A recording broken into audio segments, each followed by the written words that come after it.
Now on to our next throuple, Greg, Joan, and Mom Lucille. Maybe Lucille and Amani can both bond over being left out. No, I'm joking. Not a throuple here, but Greg and Joan, they're about to start their life together, hopefully leaving Mom behind as far as her house anyway, but never in their hearts. They're always going to be hanging out with Mom, connecting with Mom. I'll say from time to time. Joan's not going to do it always. No, she won't.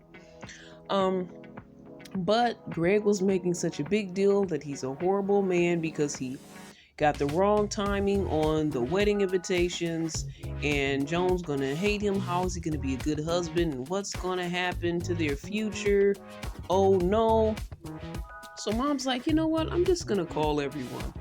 Mom has a level head. Moms fix everything, don't they? She calls everyone to help fix the wedding timing and tell them to come a bit earlier. And she's talking to everyone for like 10 to 15 minutes, and there's like 80 people. So Greg is complaining about her taking too long, having these long conversations with each person. I'm like, well, Mr. Greg, why don't you help even though you're the groom? This is your mistake anyway. Why don't you help Mom if you have so much to complain about? So Joan gets her makeup and hair complete. She looks beautiful, but she's nervous. Laura, Greg's friend, is her, I think is her maid of honor. And now they're friends as well. So she helps her get her dress on after this point, after she's got all of her hair and makeup done. And everybody's preparing. Mom's at home, and Greg, they're preparing, getting dressed. But there's nerves everywhere. Joan's got the nerves, Greg's got the nerves. I'm sure Mom's got a little nerves too. But it's a little mom and son bonding moment before they leave for the wedding. And they kind of give each other a hug. And it's like, "You're a great mom. You taught me how to be a good person." So that was a nice moment. Joan is picked up in a classic car. Um, and once you get into the venue, the guest cards are in front. So it's like you have to find your name, pick up your card, and you can, I guess, you get to choose the table that you want. I kind of like that idea versus already having assigned seats. It's too much work. Just let people sit where they want to sit. I mean, but the nice cards make a nice little touch for it. And you can put your name on the table and people know where everybody's sitting. And you know not to sit at that table if you don't like that person's name card right there. Anyway, the people start showing up around 6. And Greg is relieved because everybody's showing up earlier, enough time for her to come out at 6:30. I like the fact they have the wedding and the reception in one. They have a whole section where they're going to do the wedding, and the reception is still in the same room with the tables and everything. It was a nice spot and a nice idea.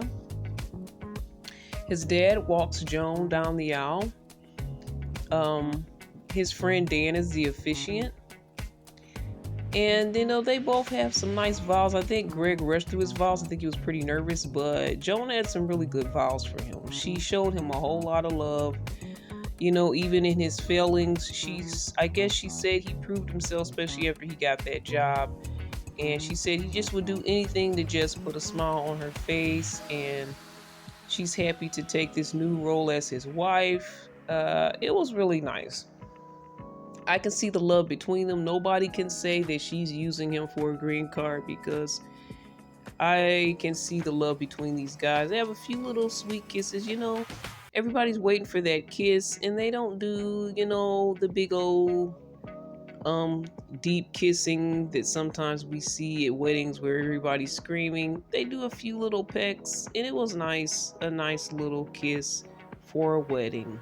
They're happy, and that's what's important. Mom is proud. She said she didn't think he would get married, much less this soon. It's kind of messed up that she said she didn't think he would get married. I don't know if she meant it that way. And maybe it's not messed up because you don't have to get married for happiness. I'm not married. You can find your happy in other ways. I'm still working on that, but yeah, I mean, it's okay if you don't get married.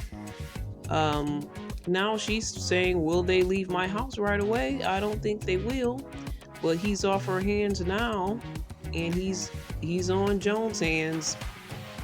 I wouldn't mind following them to see how soon they get out of Lucille's house. I like the little, I mean, this is definitely sitcom, a little sitcom reality show thing going that, I would follow them. I like all the people that are involved. Joan gives you a little pushback, but in the end of the day, she's about love. Lucille, she's the mother-in-law that wants to be loved, and she gets a little offended at times. And then Greg is just like the lovable husband in the middle and son, and just trying to hold it all together. This is a sitcom, guys.